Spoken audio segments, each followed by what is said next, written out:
আসসালামু আলাইকুম।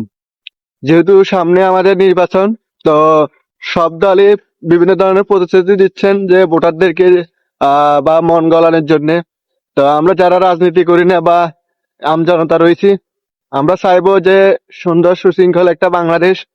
আমরা চাই না কোনো চাঁদাবাজি, দুর্নীতি বা গুম খুন।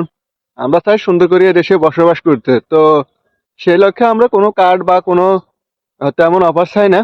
শুধু বন্টনটা এদেশে ভালোভাবে হলে হয়।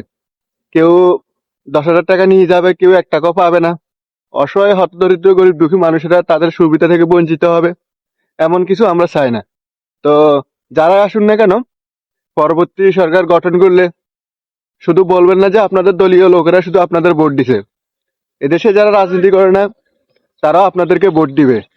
তো সে কথা মাথায় রেখে অবশ্যই পরবর্তী সরকার যখন গঠন করবেন সবাইকে মনে রাখবেন। ধন্যবাদ। আর যদি এই যে শোষণ বা জুলুম করেন, তাহলে পরবর্তী 5 বছর আর আপনারা ক্ষমতায় আসবেন না। এটা আমি বলে দিলাম আর কি।